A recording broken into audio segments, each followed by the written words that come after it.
Hi, my name is Laura Serrano and welcome to the news.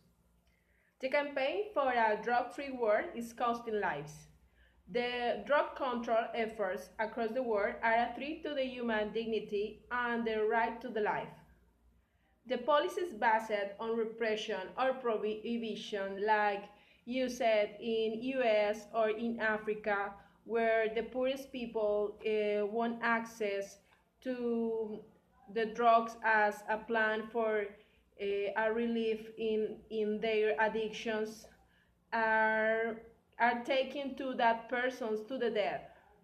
In Philippines, thousands of people are extrajudicially killed in a brutal anti-drug um, campaign that began in 2016. And in our country, um, the rural communities are braced into return to crop eradication by aerial spraying with the chemical glyphosate that all of us knows and is proof that is harmful for the health.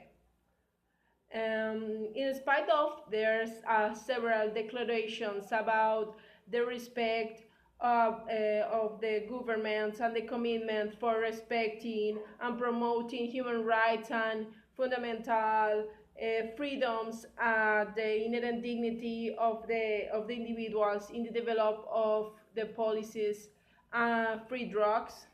The previous examples shown that the free drug policies are unrealistic because the prohibition and the repression just makes the drugs business stronger. So for that reason it's necessary that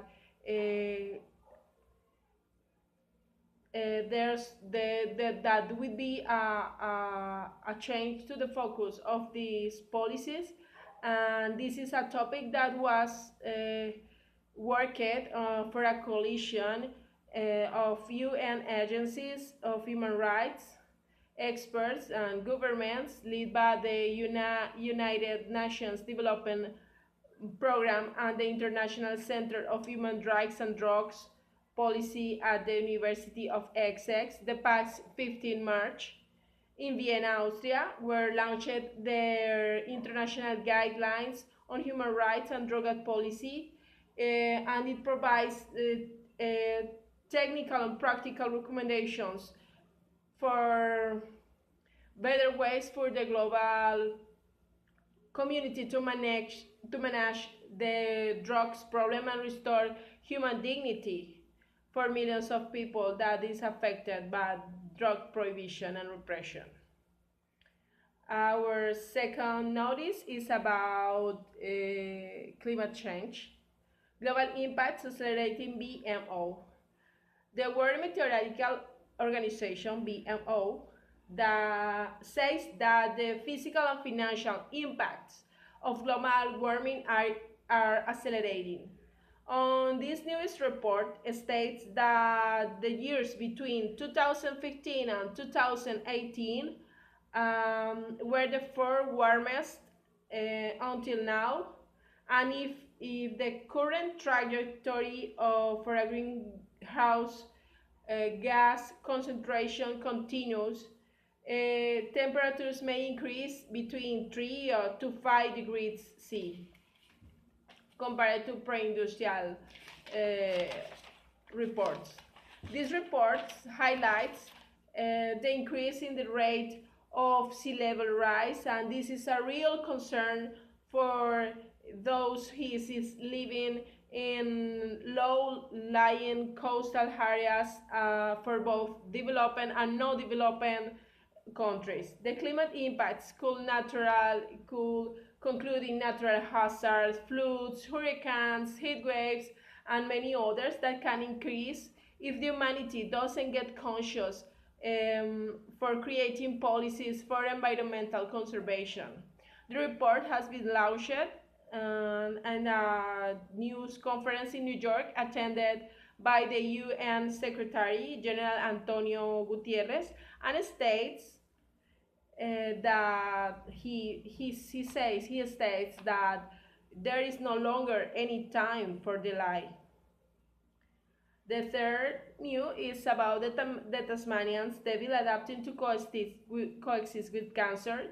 The world's largest carnivorous marsupials have been biting devil facial tumor disease for over 20 years.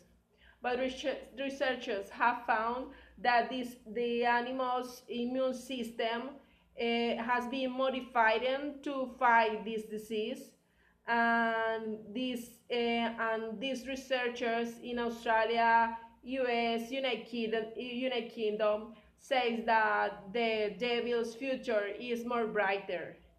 The cancer spreads by a disease, by ascites by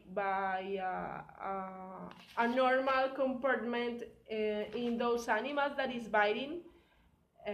After the bite, on the face of the animals is created a tumor that take them to the death after 6 or 24 months. The natural selection is trying to fix that problem, and it's made stronger some individuals. So this is a great news because all the investigation, all the research that as a humanity can watch in the biological adaptation of those animals can be used in the treatment or possible treatments for the cancer in humans too. Thanks.